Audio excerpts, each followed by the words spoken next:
Thank you, Dr. Dana from Islandwood, who gave us an offering for a poem just to set the space.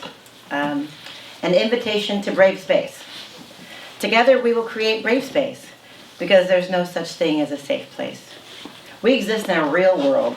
We all carry scars, and we all have caused wounds.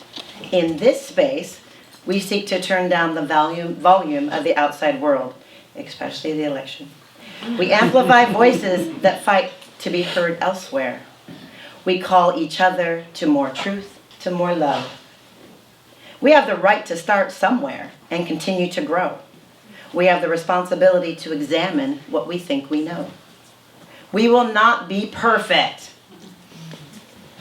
It will not always be what we wish it to be, but it will be our brave space together, and we will work on it side by side. Nikki Scott V. Jones. Whether you've read the book, have no education, are intermediate, or your varsity level, social justice, you are PhD level, social justice, you are elder, historian, curator, you are producer, history holder, indigenous. We all start together in fresh space. Welcome. So I get the pleasure of kicking off the event with our future, with some brilliant minds and people who are going, I'm getting a little choked up, but they're going to go far. These young minds, we have so many on Bainbridge Island, but I'd like to introduce to you Gigi, Nadia, Hannah, Logan, and Justice. And so to start us off, we're just throwing out the question to them, which is, why do you think it's important that people are able to talk about race in our society? What would you say? You can pass it along or you can talk. I think it's really important to talk about race in our society, because in order to have a well-functioning society, we need to embrace everybody as they are. And a large part of what makes up people's experiences. Louder. A large part of what makes up people's experiences is the race that they are. And it's important to acknowledge that people have had different life experiences, and they've had to have different journeys to get to the same spot. And adding on to Nadia, it's important that we aren't ignorant about the past, and that we know what everyone's past was, and we can be aware of it, so we aren't ignorant heading into the future. So for race is part of everyone, and to be able to face something like that is needed in our society for one to function, as Nadia says, but we can't just gloss over it. Because this book has actually been a lot controversial across the country. It's been banned by a couple states, not taught in schools, but race is something we need to know. And it's in our history. And if we aren't learning what is completely in our history, then what is the point of history class? If we can't go and learn about the entire history, then why just learn about cherry-picked parts of history? That's why you need to go, and you need to learn about every single part, not every single, but the parts that are important. And you need to see both sides of the story. Not just one side, not just this part that's cherry-picked by a person who wants to see their way. We need to see both ways. And I feel like that's great. We need to be able to talk about race today and be able to see, so we don't make mistakes, as Hannah said, as mistakes by not being ignorant about our past. Because history is to learn about our mistakes and not to make it in the future. I believe it's important to talk about race because it can create a sense of belonging for people that look like me and have experiences like me, and it also creates a space for people to gather a better understanding and a sense of the world around us, and it's just good for people to understand concept of race because it makes up, as she said, it makes up who we are, and it can basically give you an insight of why we think the way we think and why we do the things we do and why we fight for what we fight for. And I think it's good for people to understand our reasonings, and it can help with the fight for what we're fighting for, fight for equity, fight for equality, and fight for justice for people that look like me. So yeah, that's why. Anyone else want to add anything to that? that's pretty great. I'm not sure. Good luck topping that. Everybody, goodbye. Thank you very much. Students have spoken. So I know that at least 3 of you have read Stamped, and perhaps Justice and Gigi. I don't know if you've read Stamped, but I am curious to throw out there, how did this book make you look at history maybe through a different lens? I have not read the whole book. I have read the beginning of the book. But since I haven't read the whole book, I'm just going to talk about like my experience with learning about history and etc. Just from the beginning of when I was like a child to now, your parents, you always think you know everything. You know what I mean? When a kid, they like to talk back to their parents and be like, oh no, I know it already. And then as you grow up, you're like, oh, I really didn't know. And that's how I feel about race and everything. When I go to school here, sometimes everybody has like prejudice. Everybody has prejudice against somebody. And when I learn history, that prejudice kind of goes away. It makes me understand other people better. It makes me understand why we have the reactions and why we react the same. It helps me understand myself better as a human being and why I feel this a way to fight for myself and fight for others. And history basically helps me, give me a reason to want to better my future and everybody else's future. So I think history can add a little bit of everything to everybody's life. Thank you. Thank you so much. You can snap when you hear something good. Do a little snap. Try it out. Everybody can do it. When I learned about history, one of the people I was taught, Abraham Lincoln, he was kind of painted as a hero, the guy who ended slavery. But reading Stamped gave me a complete new perspective over history. It's like one example of that is Abraham Lincoln. He was a hero, but wasn't entirely. He was a politician. He would say some things, and he'd mean the other. He'd say he'd do this thing, he didn't entirely do it. But even ending slavery, the Emancipation Proclamation, it wasn't completely towards he wanted to end slavery. It was a political move.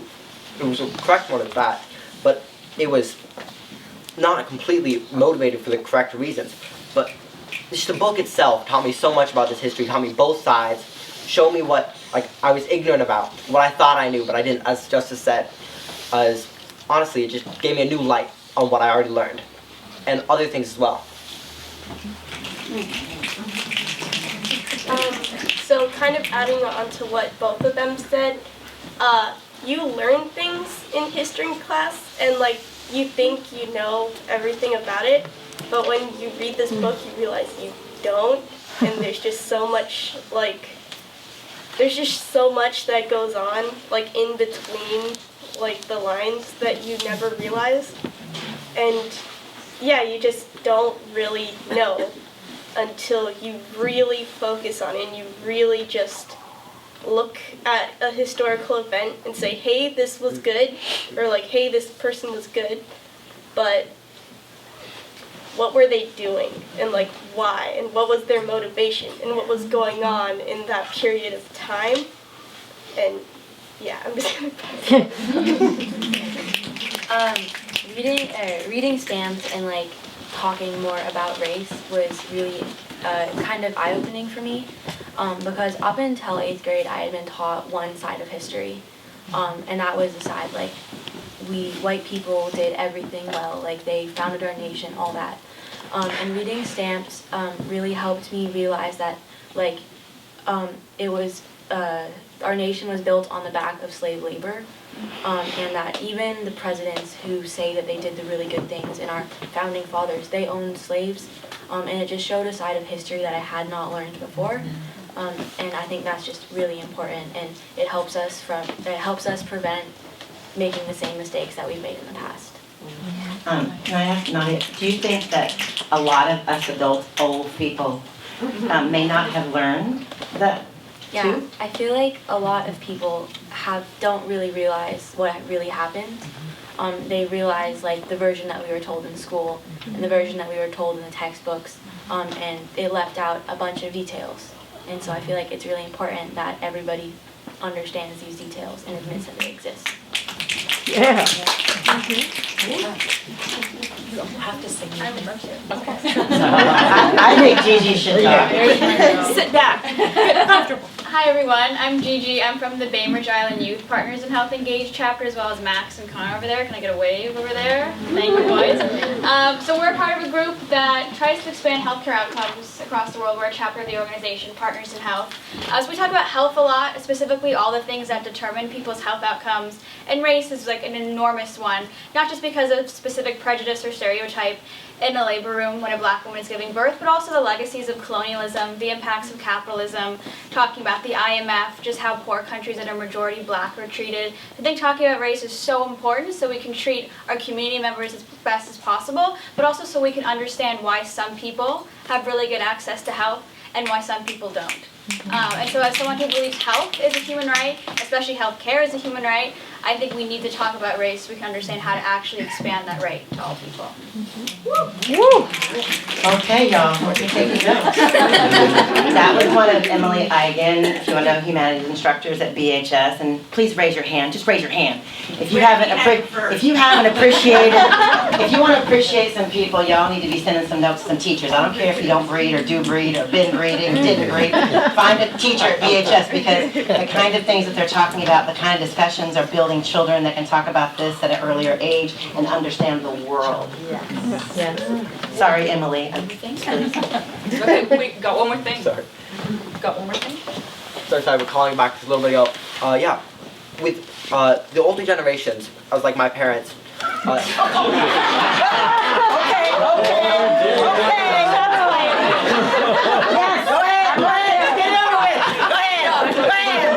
not here, right? They're not here. They're not here. Okay, your parents. That's your parents. Yeah, just my parents. They weren't taught all this in their schools. They were taught a version that was just one side of it. And I feel like even if just us learning it is so new to us, it's also new to some other people. Not just this younger generation right now is being just completely new to them, but it might also be new to other people because they weren't taught this when they were young. It wasn't even a topic really about race when they were younger. That's really all I had to add. That's great. That's great. Also, not all young people, not all people our age are actually learning about this, as we've seen by Stamped being banned in so many states here. And it's really sad because I'm actually really proud to have been able to have the opportunity to read this book and to be educated about just how America works.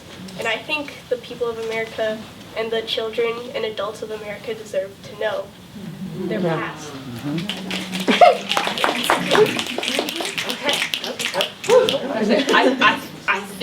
I think there's the mic drop to that. And so, yeah, it's okay. So thank you all so much. Thank you for being here. Thank you for your words. Thank you for your wisdom and your willingness to share with us tonight. And as you're normalizing stretching those muscles, like going to a gym, like going to Bethany Gym, they're stretching these equity muscles and getting stronger and stronger. So if you got a weak muscle, take some of this in, because you just got to work out, okay? And if you feel something triggered, like that little thing, that might be an inner opportunity to be asking those questions, and that's okay. Everybody say, not perfect. Not perfect. Say, mess up. Mess up. Because something in our society said, y'all need to be perfect, but look at our grammar. We are not. You are excused, y'all. Uh-oh.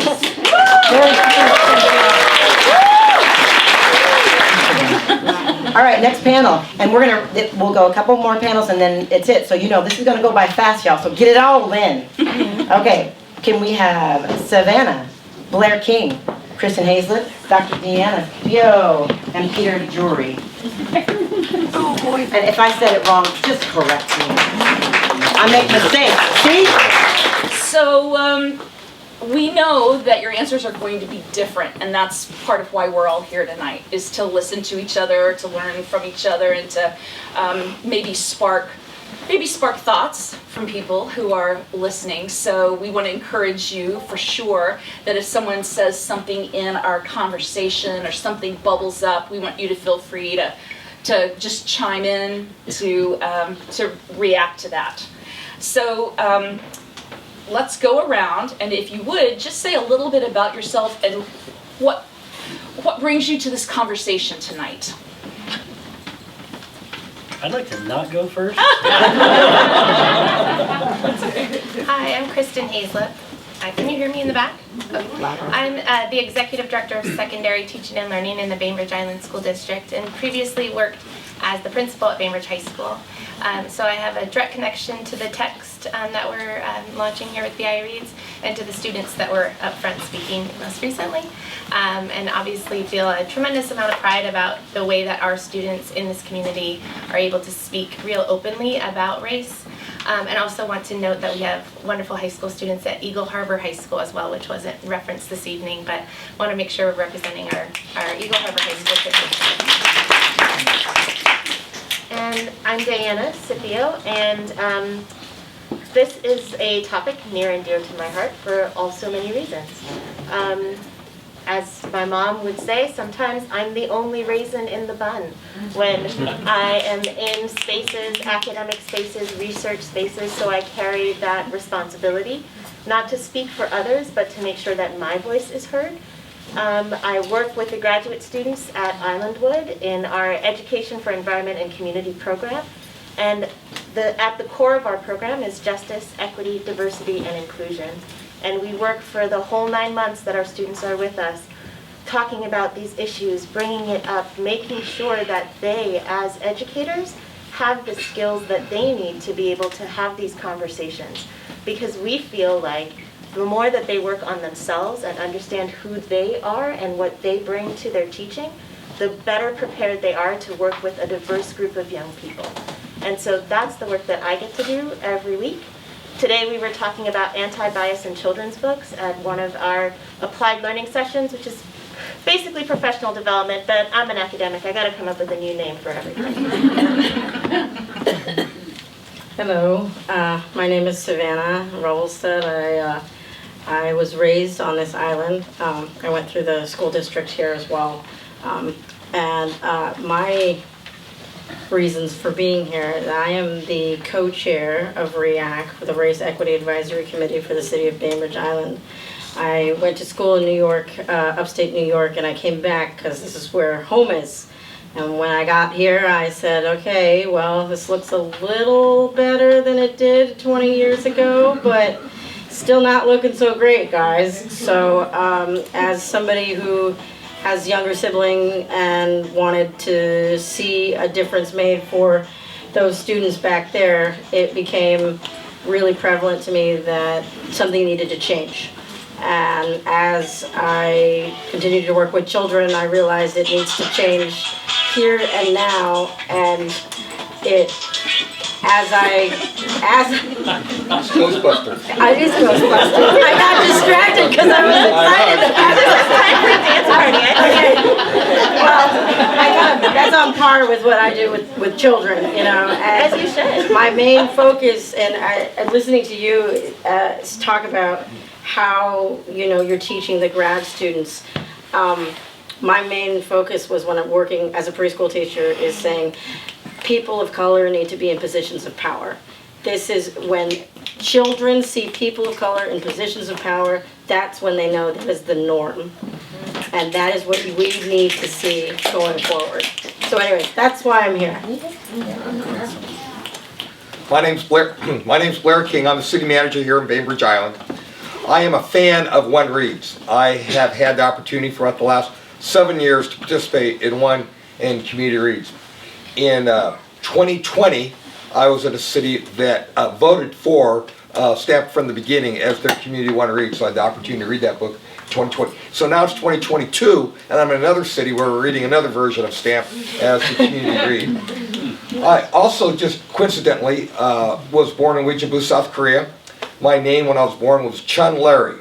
I am a naturalized U.S. citizen. I grew up in an Anglo household that was a mixed race household. I've had the opportunity in my adult life to work in 2 cities that were majority minority cities. I've seen a very diverse communities. I've seen predominantly Anglo communities.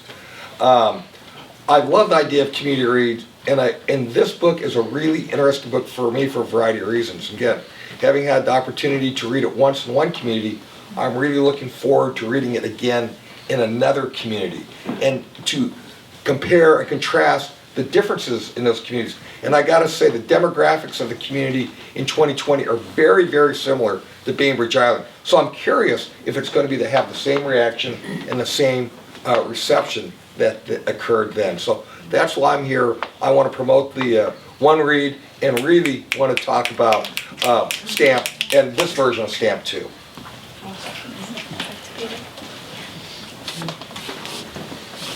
Thank you. My name is Peter, he, him pronouns. I approached this conversation with great humility. I grew up on Bainbridge Island, K through 12.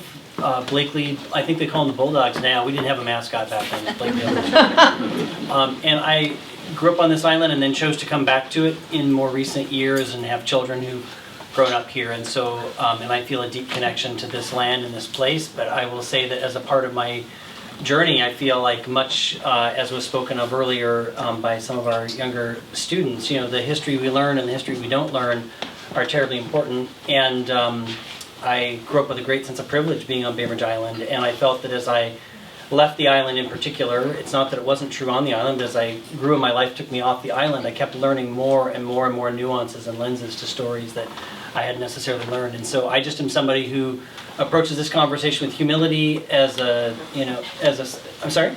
I'm just connecting with you. Oh, okay, thank you. Okay, sorry. Yeah, and see my place as a, you know, as a listener and a co-collaborator in this conversation. I think it can be very sensitive for, you know, people who look like me to necessarily feel like, oh, I feel great about that conversation, you know. And I think it's important for me to model that in my life, for people who look like me, people who share my demographic, to participate in these conversations. So I'm just here to be here. Thank you. Thank you, everybody. Over to you. Over to you. Is that a white cis male talking that he needs to learn about? You notice all the white people. All the white people are over here.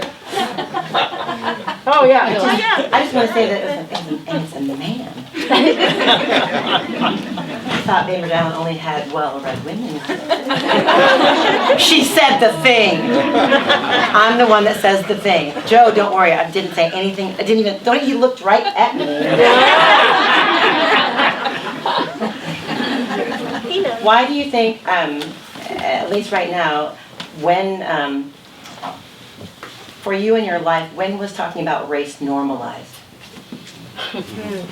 And what I mean by normalized, let me put some parameters around that, meaning that for many of us, normalized was out the crib, and for when was it normalized in your home?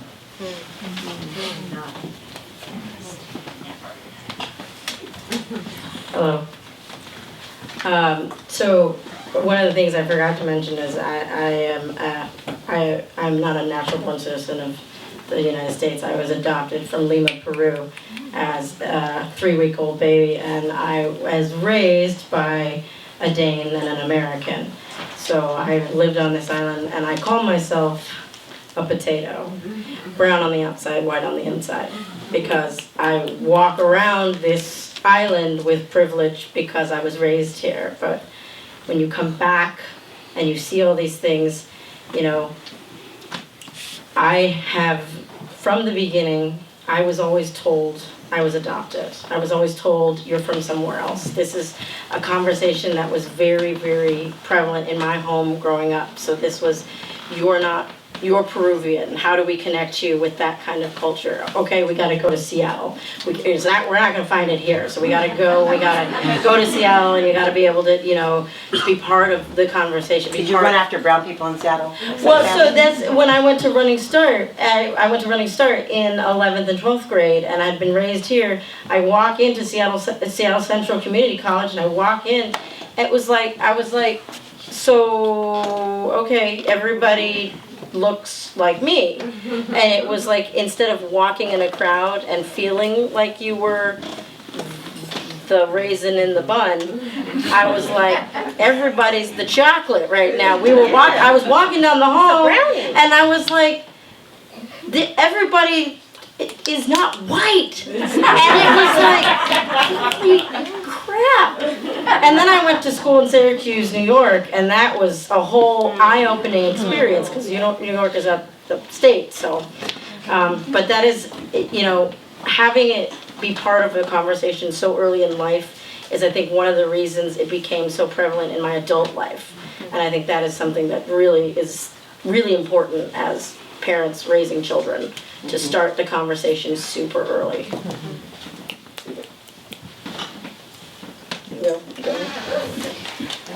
Hi, my mom was an educator as well, and so from an early age was, speaking about race in our home in a way, but speaking about race publicly was not something that I really engaged in until college, to be honest. I grew up in Bellevue, which at the time was not as diverse as it is now, and then went to college in the Bay Area in California, and so that was the first time where really we talked about race in classes, we talked about race in our community, on campus in different aspects. And so that is something that, as an educator, I feel like it is our job to prepare our kids to enter a world with much more diversity than they may see in the classroom, visually see, and really understand the multiple and intersecting identities of the students in our room and in our community and in the world at large before we launch them off past high school and have that be their first experience. So for me, thinking about my own experience, it really was college when we actually talked about it publicly. Well, I told you a little story about my mom's using all sorts of euphemisms and terms, but we didn't always use euphemisms. A lot of the time we talked straight. We used the vocabulary, we learned the history. I grew up partially in San Francisco. I was born in the Bay Area. And then my parents are both from Trinidad and Tobago, and so, yeah. And then when I was about 7, we moved back there. And that's where I went to the end of elementary school and high school, and what a sea change. From San Francisco, where my parents were seeking out a really diverse community for us, Japanese, Chinese, Koreans, French, Spanish, Latino, all sorts of folks. And of course, lots of white folks as well, because this is San Francisco, and that was our community. And then we moved to Trinidad and Tobago, and that is an Afro-Caribbean and Indo-Caribbean, a very multicultural society, but largely Afro and Indo-Caribbean folks. And so that was the first place where I was like, oh, doctors, lawyers, nurses, people who got arrested, people who were houseless, all representations of community, all representations of our society, embodied in people who looked like me. And that was a revelation. In the same way that you were feeling it, that was a revelation. And it also shifted something fundamentally inside of me around what was possible and where I could go and what I could do. And when I came back to college in the Bay Area as well, and moving back there were definitely moments where people were talking about it, but I wasn't talking about it with my friends the way that we talk about it now. I wasn't listening to young folks talk about their pronouns. We weren't having the same types of conversations about what inclusivity looks like. We were not necessarily looking across the room at each other and saying, there's a danger if we only focus on a single story about who someone is. And check out Chimamanda Ngozi Adichie's TED Talk, The Danger of a Single Story. Also, all our faves are problematic, so, we'll just leave that there. I name that because I think the young folks also talked about complexity. There is no single story, there is no one answer, and people are complex, nuanced individuals, and we're not going to get there unless we actually talk about the things that make us who we are. And race is one of the things that makes us who we are. I've had folks look at me and say, I don't see color, I just see you. I know, nice. So nice. Except you didn't see me, if that's what you said. Because that's part of who I am. This is me, all of me. And I think the more that we can have these conversations, the more people are going to be able to bring their whole selves into spaces. And that's where the really amazing things can happen. It just feels like such an invitation to me. I just want to drop the mic there and not say anything else, but I'm going to say more because you did ask us a question. I did. But that's beautiful. I don't know that word normalize. I don't know if I can even say in terms of like when I first felt. Thank you for saying that. I just Okay. wanted someone to say that tonight. Okay. You already said, I don't know Yeah. if I understood or if normal. Yeah. You know what? People don't like to be, vulnerable to say that. And Yeah. just so you know, Yeah. you just made somebody flex a muscle. Oh, good. Flex muscles out there. and I will say that. So no, absolutely. Hey, I'm all about the vulnerability and the honesty. Like I got nothing to hide. But Where have you but been, having sir? but growing, This is New Bainbridge men. but having grown up, Ladies. but having grown up on Bainbridge Island, I don't know if my word for this would be normalized, but I was in kindergarten when Isa Matsudaira spoke to me about the Japanese American exclusion on Yes. this island. Yep. Yeah. And so I remember in kindergarten beginning to learn about that differentiation of experience and injustice and exclusion. It was phenomenal to me. And in fact, I'm going to fast forward a bunch of years. I went to college. I remember telling people in college about Japanese American exclusion, and people didn't know what I was talking. I was talking about, and I learned about that far before I ever learned about Nazi Germany and like that came later in my education. But like literally from kindergarten, I can picture being in the Matsudaira family kitchen and Isa Matsudaira sharing that with me. And I fortunately have had the chance several times in my adult life to tell her what impact her sharing that story with me in kindergarten has had on my life. And I know lots of young people growing up on Bainbridge Island because we talk as we do about the history of this place and people who have lived here and been excluded from here. I think it's a terribly important part of social justice education here on the island. But the second piece I'll say is I do remember, and I don't know if anybody else kind of remembers, at some moment in history there was a film that came out, and I'm sure I was in elementary school, called Roots. You remember when Roots came out on PBS? Yes, sir. And so whatever year that was, right? I'm gonna put that 1970 something, 1, 72.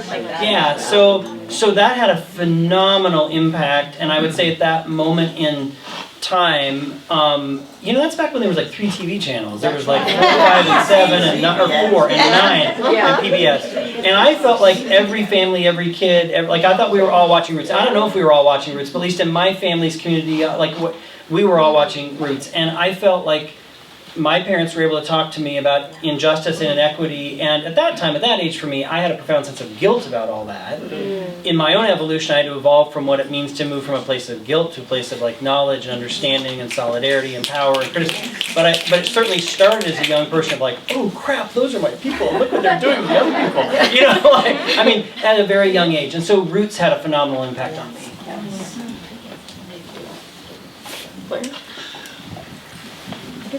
Chaz, it totally messed up. So, I am also an adopted. I'd actually like to introduce my wife, Nancy Adam. We both happen to be Korean adoptees. We came to the United States when we were toddlers. So, like that, we always knew we were a little bit different. But I came to a family that felt the need to explain. My full name or explanation was, this is our son Blair. He's adopted from Korea. We love him anyway. So they felt the need to explain, and they also were race deniers. We didn't talk a lot about race. I grew up outside of Yosemite National Park, predominant Anglo community. The only flavor of any type were Native kids. People would misidentify me as Native. In fact, the Native community would just misidentify me as Native. I would explain I wasn't. Sometime in high school, I just gave up. I never tried to pass, but on the other hand, I just gave up explaining. Probably so race has always been a part, but probably not in a real healthy way, to be honest with you. So I don't know. I think for a lot of people my age, and a lot of boys or males, my view of race, ironically, started to change with athletics. I started interacting with people of a wide variety of racial differences, and we were a team. They became the first people that were my friends that I related to differently. And because I cared about them, I cared about their background. As life went on, I learned more about my background. I returned to Korea as an adult. Korea, by the way, is an extremely racist country. The reason that I'm here as being a mixed race person, I probably would not have had a future in Korea. The issue of my identity, my teammates, people I knew, over time has evolved my opinions of race. I think the most difficult conversation we have in our multicultural society in the United States isn't about sex. For me, it isn't about adoption. It's about race and our racial identity. And that's why these kind of conversations, and with young people, are super important. So I will say, I grew up in a very confusing background, and my contact with race was, and still is a confusing experience of mixed emotions and mixed experiences, but something that we need to talk about and come to grips with. Can I say that mic is driving us crazy back here? It's in and out, and it's in and out, and it's really, so maybe one mic, not that one. Hello? One good mic. Yeah, one good mic. Okay. I was going to say, one of the things that was normalized on this island that I find very different was what Peter was saying, was in 5th grade, Dr. Frank Kitamoto came and spoke about the Japanese internment. And so that was a normalized piece of history as a Bainbridge Islander. That when I was a child, this was something that was so prevalent that other children were not learning about because they didn't live here. And so that was one of the first experiences I had speaking and learning about race. And having Dr. Kitamoto be the man that was telling us about it was so important. And I was like, really? This is my dentist. This is awesome. And anyways, so. I'm just going to add, because of the plug there for Dr. Kitamoto, and we have BIJAC, the president of BIJAC sitting right here, and we have Honorable Gina Corpaz of the Independent community, and Apuye Vargas, our African-American custodial person who holds our history really throughout Kitsap region, that what they're telling you is that these advocates bring hope. Hope is a practice thing, and that Frank Kitamoto on the shoulders of them, for those people involved in the Multicultural Advisory Council, for the elders from the Suquamish, that these advocates, see, it's really funny, we're like, we don't really want to talk about race, but mention who is pushing those conversations, who is advocating for people, and they know every single leader of one of those BIPOC groups. They've been here all along. This island has a history of allyship and racism. This island has a history of white individuals who stood up and for grown-ups and stood up and did the right thing, and a history of young people who had to stand up. And by the way, that history is still going on today. This book isn't so much a history book, it's a today book. So just wanted to make that really clear. Stamped is not a historical account. It is a connected, interconnected, tap-rooting, bringing together the red lines and every other wave of oppression and connecting the dots because you didn't know. You didn't know and had access. We have people who are triggered to talk about race, and they're triggered because of shame, because we didn't normalize. Lily and I have been talking about being brown for quite some time. I'm good at being brown. Are you good at being brown? I'm pretty good. You good at being brown? I'm good at brown. I'm professional. But some of you woke up and you're like, I can't talk about brown. Yeah, you can. Because if you don't, then you can't mitigate what you don't see. And there are people that don't want you to see. There are people that don't want you to see. I'm gonna answer the question. Can I answer the question? Yeah. You need a mic. Wait. Okay, thank you. So the question is, when was normalizing talking about race? When do you remember that becoming normalizing? So I'm going to say that growing up, I grew up in an educated home, and I could talk about race in an academic sense. When I became a teacher, I had many students of color, and that was part of processing and conversation. I fell in love with my husband. We got married. Wait. You want to tell me what your husband looks like? Chocolate what? No. That's part of the story. Well, we are a biracial family. We are a biracial couple. And that was not part of our story. We fell in love as two teachers, and then we had children. And I will say that talking about race became normalized for me when our students went to school. And when our students went to school, when our children went to school. I'm a teacher. I just deal with children all the time. There's just children everywhere. Children, your children, my children. They're just children. But I have two sons. And when they started going to school, that was when talking about race became a daily part of our home. And it was not negative, it was not positive, it was part of our daily conversation in some way. And what I realized at that point in time was that my white friends with their white families weren't doing that. And that was a real interesting aha for me. When my children got their driver's license, and we needed to have a lot of talks about what you do when you are driving your car and what's going to happen when you're pulled over and when you're pulled over, not if you're pulled over, but when you're pulled over. We had those talks, and I realized that my white friends with their kids weren't having those conversations. So for me, it was having children was when it really became normalized.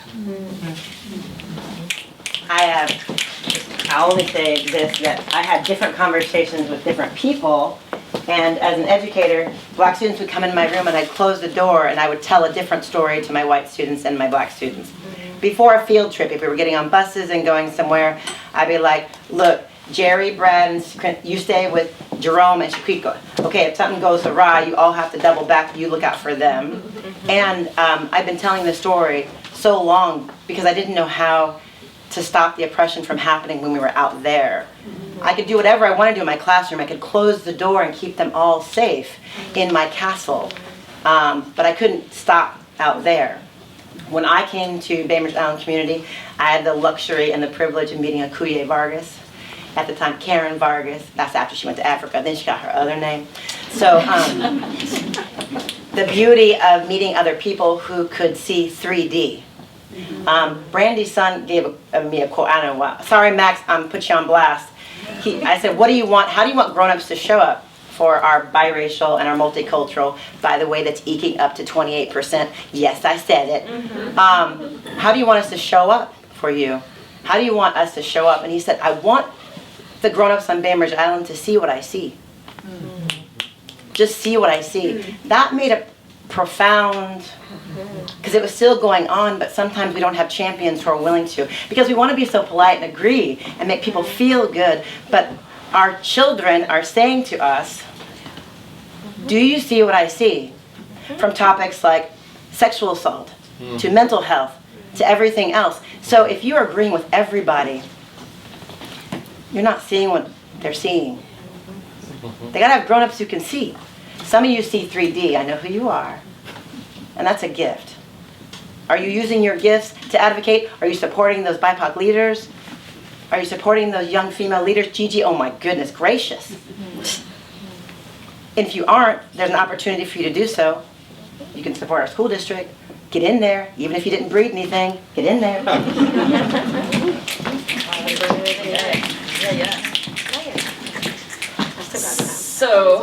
So our next question is, what's the impact of not normalizing talking about race?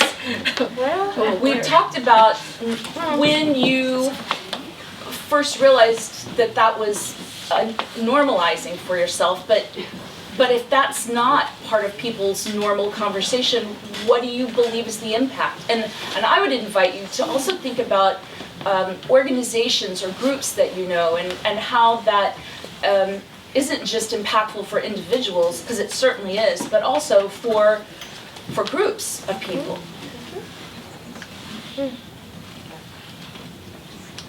Is it hard?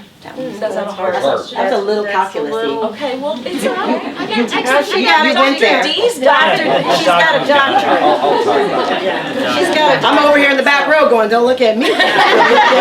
Me! Yeah, well, so, shame and fear and guilt are not emotions where people can learn.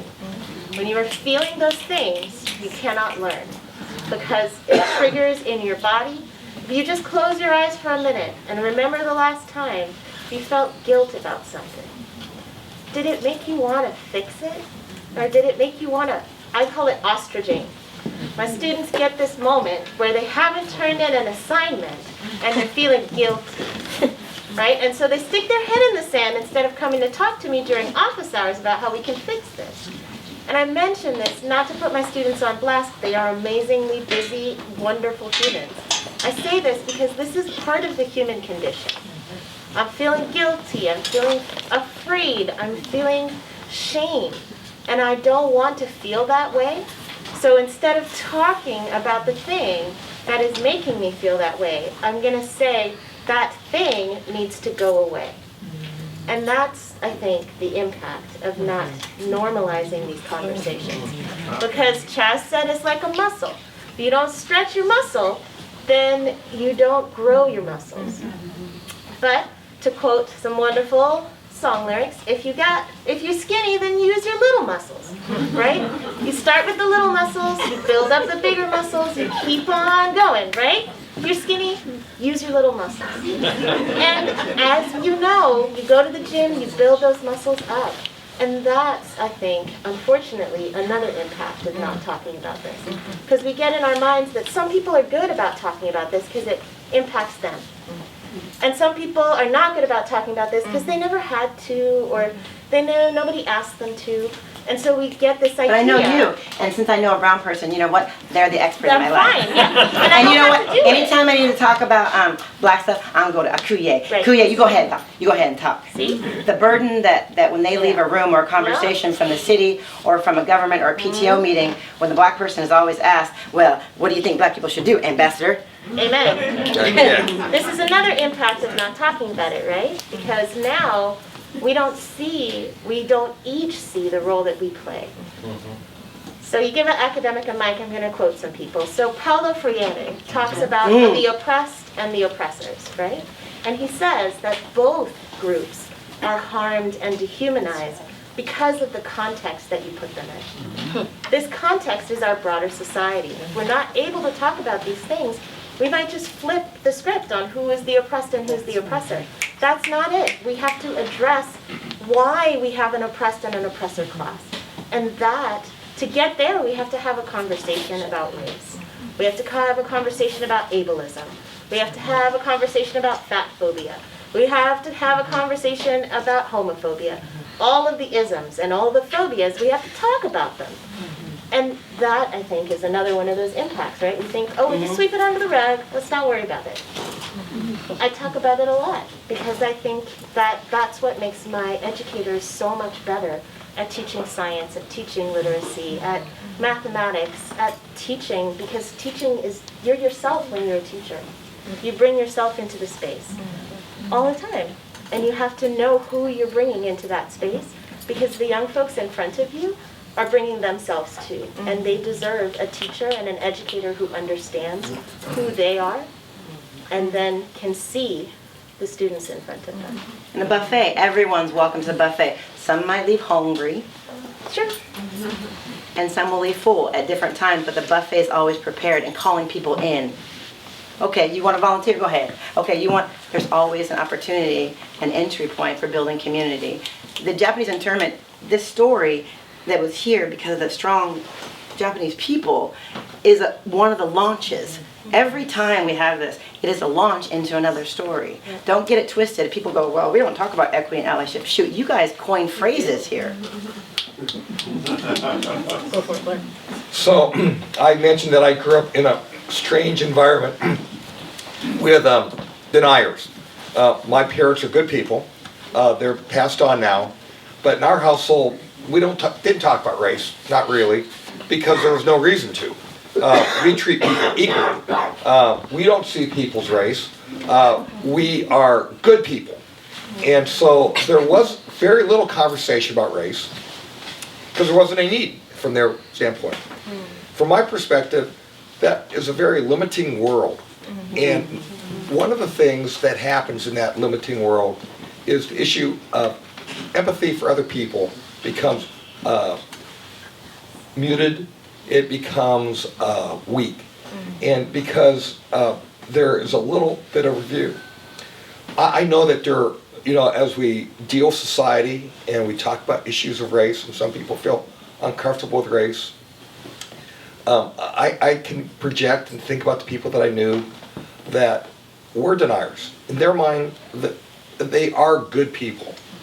But their ability to empathize or relate to other people is limited because their view is that somehow if we talk about race, it might offend someone. It will bother them. It bothers me, and I don't want to offend anybody, so I'm going to ignore any conversation about race. So I think that's one. So the issue of our ability to relate to other people and our ability to be empathetic becomes weakened if we don't talk about race.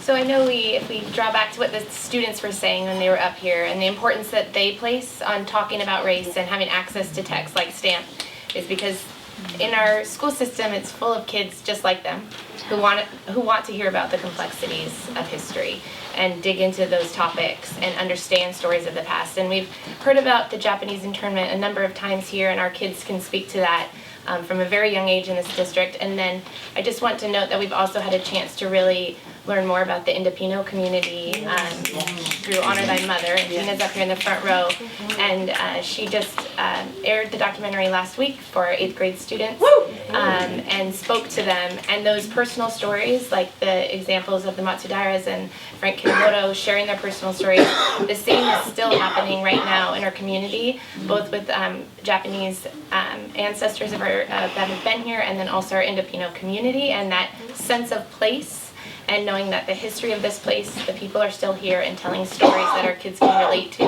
has been very powerful. So I just want to thank those of you that have come back to schools that have harmed your families, frankly, and you're telling your story in those spaces. So thank you. I'll give one other little example. So in my career life, I work in terms of changing systems for families who are experiencing homelessness. And I'm always struck at how people don't seem to have a context. It's very easy to think in terms of like, oh gosh, what do those people do wrong that they struggling with homelessness, or like what whatever.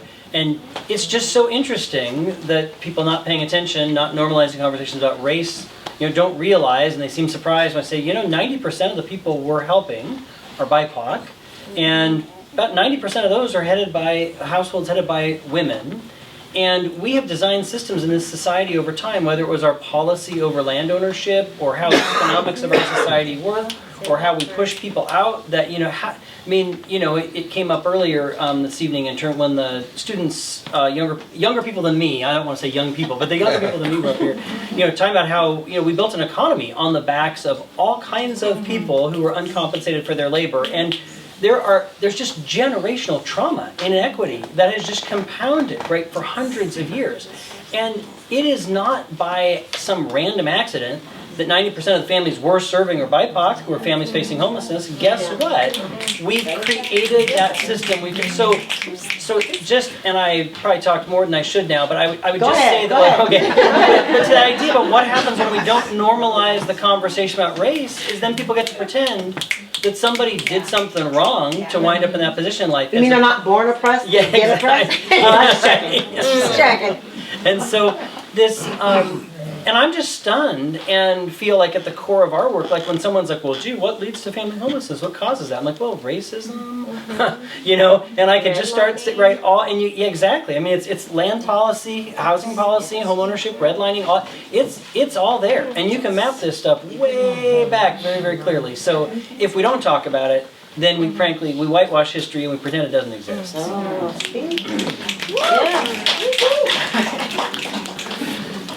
think we're sort of. Oh, y'all were so good that, yeah, y'all need to bounce out. You did so good. You took all the words. Go ahead, we wanted to honor our elders at this time, and they are our last to speak. So if I have the elders come on up, please. I would like to introduce you to Elder Gina Corpaz, leader in community, if you know about the Indo-Pino community here on the island, and also producer of Honor Thy Mother Film and Heritage. Gina was also a teacher at Bainbridge High School who coordinated the group that was a multicultural group in UBC for many, many, many years. The Indian Ed coordinator now is Christina Piatto, and I just want to make sure we understand that that program is still going because of the history, because of people like Gina Corpaz, who really spearheaded keeping an affinity group that was continuing to keep families together and community and youth together. Partnered with many Japanese families. We don't have a Japanese elder here tonight, but I just want to put that out there, that Frank Kitamoto and his work in human rights is really the founding of why MAC stayed here, and many of those Japanese brothers, rest in peace, Nakata, who we just not too long ago lost. And then also our African-American historian, Akuye Vargas, or Karen Vargas, who has single-handedly spearheaded living life leadership and cultural heritage for African Americans throughout the Kitsap region, but really on Bainbridge Island. And if you are part of Bainbridge Black or you're part of any brownness on the island, you have either heard about the history or held the history because it's in her hands. It's in her small shed. She's the carrier of that until she gets a cultural heritage museum for African Americans. So if you're a philanthropist, go ahead, fill the call. And one of the people who I would call as a mentor and who I love, who is still fighting the fight here in other countries and everywhere, and her organization with youth who are around here, and also the reason why Kitsap Black Student Union was also started in the last year. And Peggy Erickson, white ally, who was taught about white fragility when that was really popular, remember? And then as it shifted, because we didn't want white people to be fragile anymore, we wanted you to be tougher, and so we don't use that anymore, we use white violence. Some of you don't get triggered, stay with me, because you're not really white, you're all peach. I could be getting in trouble. Peggy's the leader of BIU Race and the Race Equity Advisory Council. And just a note that the Race Equity Advisory Council, REN, was really started because of a bunch of us followers and Akuye Vargas, who went to the City Hall and said some choice words. Like, I think I said a few words that, I won't talk about that. But we're one of the few places in the state that have a Race Equity Advisory Committee. And although we don't know necessarily what to do with that yet, because having an equity protocol is new, people like Rennie Bispham, Deanna Martinez, people like Carissa, people like Savannah, people like Olivia, they're stepping into calling for us to have a lens on equity all the time, because we're normalizing it and embedding it so it's not an extra special DEI group, we're normalizing it in our regular conversations. So I really want you to understand that that's really what normalizing looks like. It looks like not a special group. We have a special committee meeting on black people today. That's very nice. Said all the white people. What it feels like to have a city or any kind of topic on black people, and there's like 2 black people in leadership, and Brenda, bless our councilwoman Brenda for all her leadership. Matthew. But y'all see whenever those topics come up, whenever anything black comes up, anything kind of black comes up, everyone's like, where's the black ladies? But the ramifications and the trauma that comes when they leave those meetings carries on. The trauma that happens when we talk about those things and we leave carries on. And our pioneers and elders understand that. So while it may be a topic you can disassociate from tonight, people are living that topic every day. We are excited that you are here. And when we're talking about tapping into the history, right now you see a sense of urgency in talking about race, but what do you want to see going forward? I'm sorry, that's a heavy. You can change it. You're an elder. What's the question? Whatever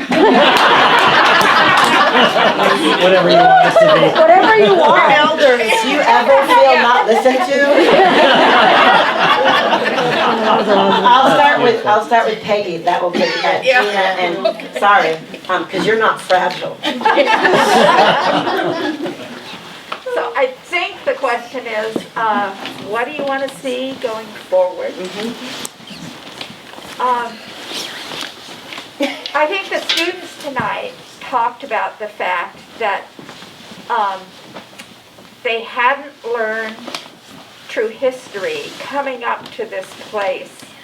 And then they came into reading Stamped and they realized there was a whole history they didn't know about.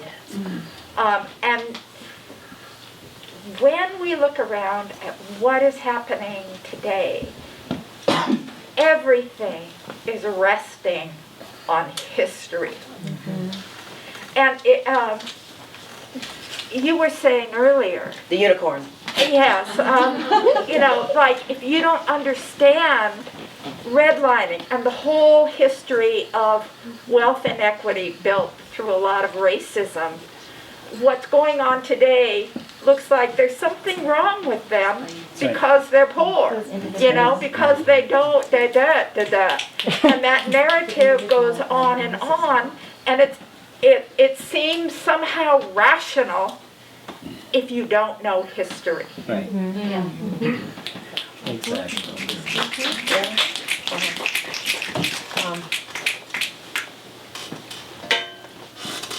When we talk about racism, we have to talk about ourselves. And we have to talk about our history. I have to know who I am, where I came from, where my ancestors came from. I come from a stolen people brought to a stolen land. I have to start from there. And from what my ancestors and all of my family members and my community experienced being brought to these American shores. And if I can't understand who I am, where I came from, how I got here, our lived experience, you know, all that we went through, then we become enslaved and in bondage again, even to our own history of who we are. We have no voices. We weren't allowed to read or write. We weren't allowed to even have our own names. We were property. And if we don't want to deal with that history, it causes much harm. Because history is what we have lived here. Yesterday, what we experienced yesterday is now history. Good, bad, and the ugly. But if we erase it as if it never happened, we cause harm and we continue to perpetuate that harm. We're never allowed to step into a place of healing and reconciliation. And I think when we talk about how we move forward and how do we have these conversations about race, we must start with truth. And we must start with what we have all experienced on both sides. It's not just about a white and black thing. It's not just about an indigenous thing. It's about how we have treated each other as human beings in this nation. And we do have to heal that. We have to heal the land and we have to heal the history. We must do these things if we are to be whole. And for us to not even want to teach that history is an atrocity. It continues to perpetuate the harm.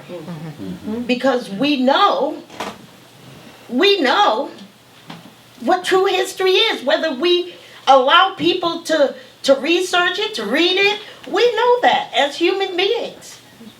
We know what we have all experienced. And we know what we have lived through. Yes, we received our freedoms, but there were much forms of oppressions that continued.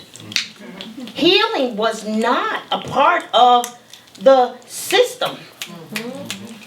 And we continue to build systems and institutionalized racism in our nation. We built it in our laws, we built it in our governments, we built it in our schools. You know, the 60s wasn't that long ago, y'all.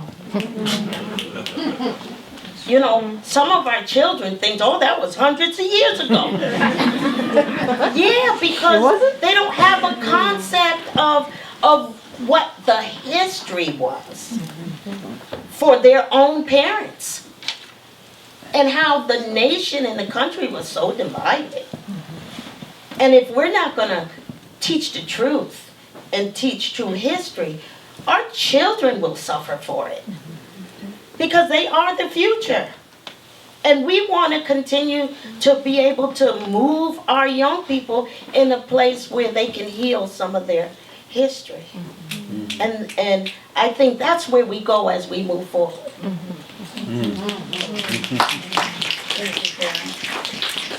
So when I first started constructing my indigenous identity, as many of you know, I grew up as a Filipino. We all identified as Filipinos.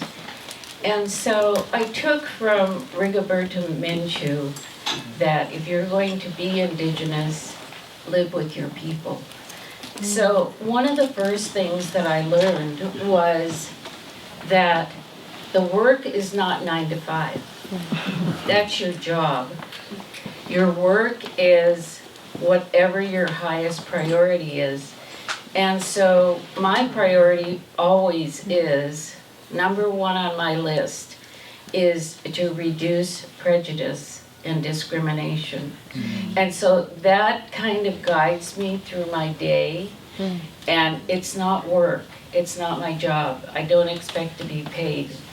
But I find lots of allies out there, like probably everybody in this audience, that you're doing the same work and nobody's getting paid, even though it'd be nice to be paid. She does have a 501, you can donate. I just want to put that out there, that's available to you. The downside is you never get a pension. But it's the work that our ancestors did. And so when we do the work, we call our ancestors down to come do the work with us, and because we're never alone. Thank you.